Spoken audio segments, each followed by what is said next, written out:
My name is Pascal. I'm a teacher by profession. I'm a Christian.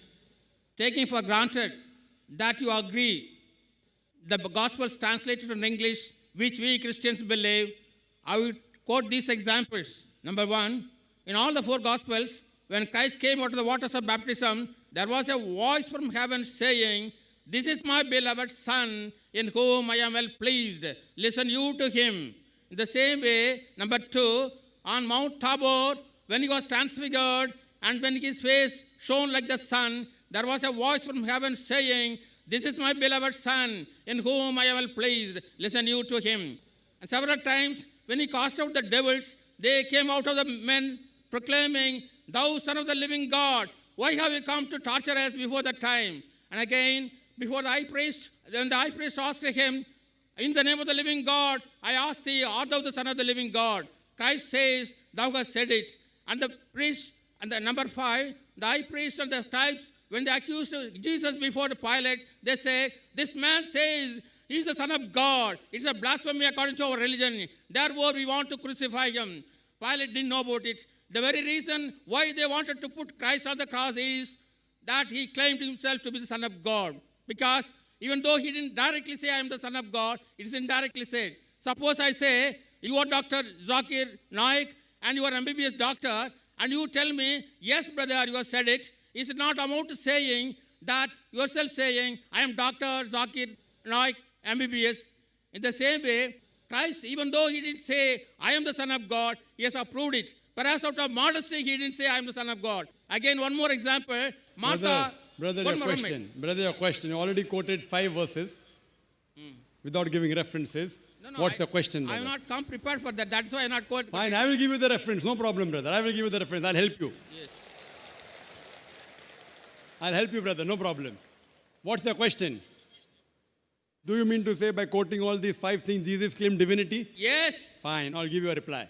My challenge, brother, was point out a single unequivocal statement in the complete Bible where Jesus Christ, peace be upon himself, says that I am God, or where he says, "Worship me, I am ready to accept Christianity." You did not point out a single statement, unequivocal statement in the complete Bible where Jesus Christ, peace be upon himself, says that I am God, or where he says, "Worship me."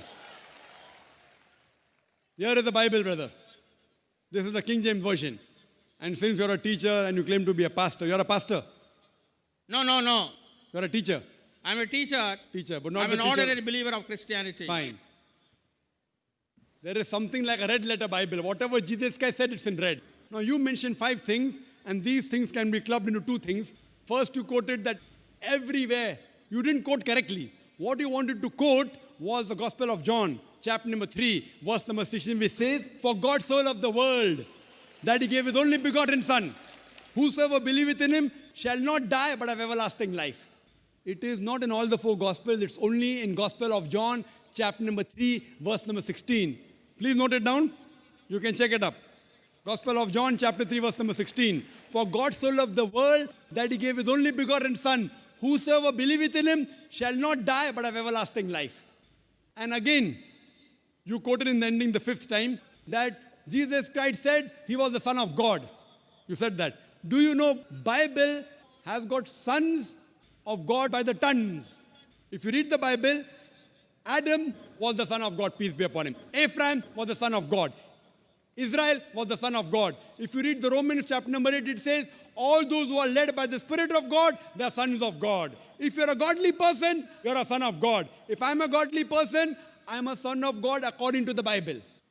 But they say, no. Jesus Christ is not a normal son. He is the begotten Son. As far as the last question, Son of God, Bible has got sons of God by the tons. Adam is son of God, Ephraim is son of God, Israel is son of God. All those are led by the Spirit of God are sons of God. But the Christian missionary tells me, no. Jesus Christ is not a normal son. Coming to your first question. He is the begotten Son. And then they quote, which you didn't quote me. I'm helping you, brother.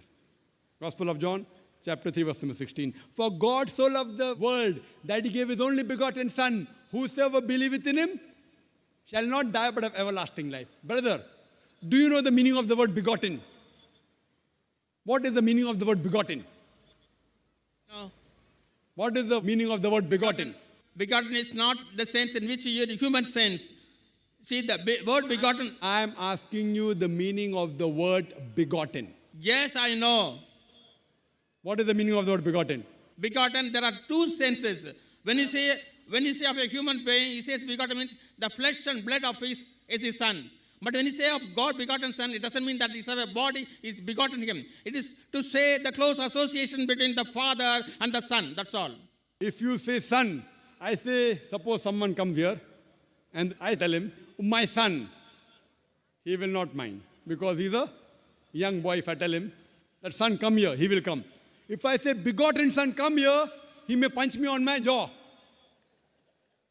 insinuating that I had nauzubillah, I had sex with his mother. Fine.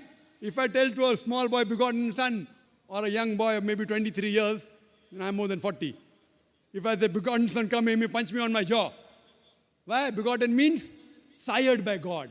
Sired, it belongs to the lower animal functions of sex. And that's the reason, if you read the Revised Standard Version of the Bible, revised by 32 Christian scholars of the highest eminence, backed by 50 different Christian denominations, they say this word begotten in Gospel of John, chapter number 3, verse number 16, is an interpolation, is a concoction, is a fabrication, and they threw it out of the Bible. Do you know that?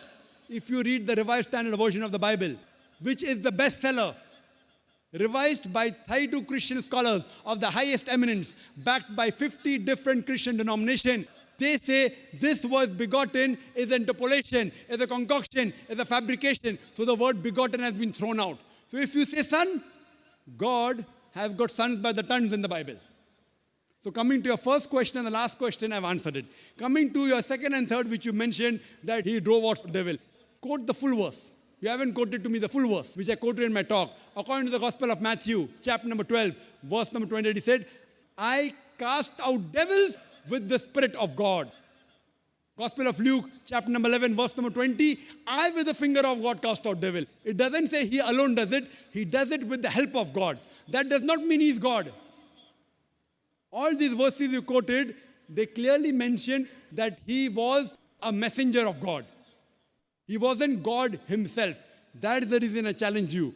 Point out a single unequivocal statement in the complete Bible where Jesus Christ, peace be upon him, himself says that I am God, or where he says worship me. And I'm ready to accept Christianity. Nowhere Jesus ever said that. Just if I tell to the son, son come here, that does not make him my begotten son. Fine? The same way, if you tell me that I will call you Dr. Zakir Naik, fine? And if I don't object, that doesn't, it may be true, may be wrong. People say, Dr. Zakir Naik, scholar. I don't consider myself to be a scholar. I consider myself to be a student of knowledge. If people call me scholar, and if I continue, that doesn't mean I accept it. They consider me to be a scholar. I don't consider myself to be a scholar. Always refer to myself as a student of knowledge, a talib ilm. So you, what you have to point out from the Bible is, anywhere in the Bible, it should be in red letter. Red letter means the words of Jesus Christ, peace be upon him. Point out a single statement, unequivocal statement, an unambiguous statement from the complete Bible where Jesus Christ, peace be upon him, himself said that I am God, or where he says worship me, I am ready to accept Christianity.